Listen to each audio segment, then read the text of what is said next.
Kesadaran dipandang sebagai perbuatan dari dalam, maka itu datangnya dari hati. Kesadaran memungkinkan bagi manusia untuk dapat memperoleh sebuah pandangan yang lebih mendalam terhadap kebenaran objektif dari alam semesta, dan kemudian tergugah dari ketidaktahuannya. Kultivasi dari dalam sesungguhnya ialah kultivasi hati yang memandang sisi baik manusia sebagai sebuah proses seumur hidup yang keberhasilannya bergantung pada kesadaran itu sendiri.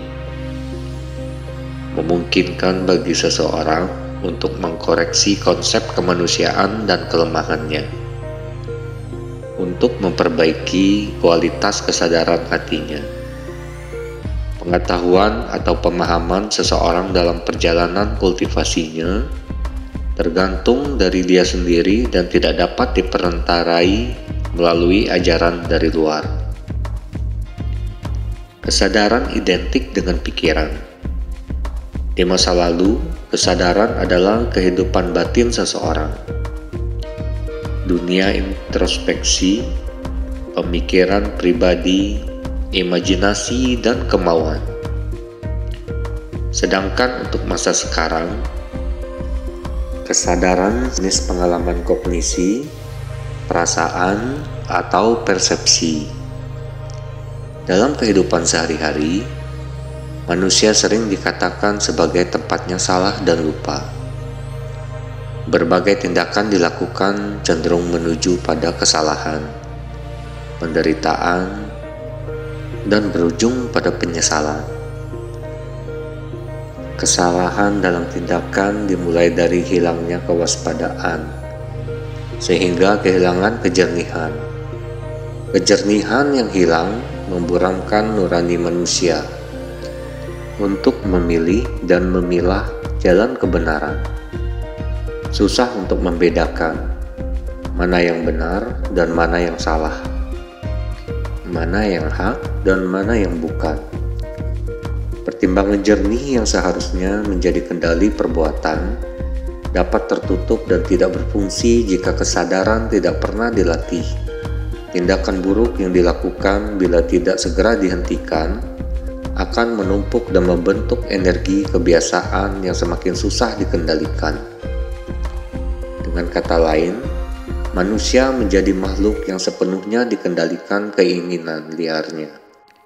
Energi kesadaran dapat dilatih, ditumbuhkan dan dikembangkan dalam kehidupan sehari-hari.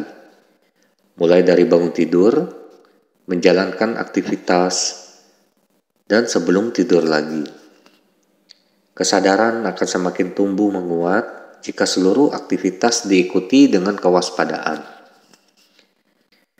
Dalam setiap aktivitas, ketika kesadaran hadir sepenuhnya diiringi dengan kondisi yang rileks, maka di situ kesadaran akan semakin tumbuh dengan baik. Rileks dan tenang menjadi fondasi yang sangat penting bagi tumbuh kembangnya kesadaran. Kesadaran yang identik dengan kejernihan akan menuntun manusia untuk terus berbuat baik. Perbuatan yang bermanfaat bagi sesama. Dengan kata lain, menapaki jalan kesadaran adalah latihan dari kehidupan spiritual yang berhadapan langsung dengan diri kita sendiri. Mengamati pola pikir kita dan keinginan kita sendiri. Mengamati diri sendiri secara langsung dan terus-menerus, sebuah perjalanan panjang dalam pengenalan diri untuk pencapaian kesadaran sejati. Dengan pengenalan diri dan kesadaran yang tinggi, maka kejernihan akan semakin menguat, sehingga semua tindakan yang tidak bermanfaat dapat diatasi. Perilaku keseharian kita menjadi bermanfaat, bertindak secara tepat, dan penuh dengan kebijaksanaan.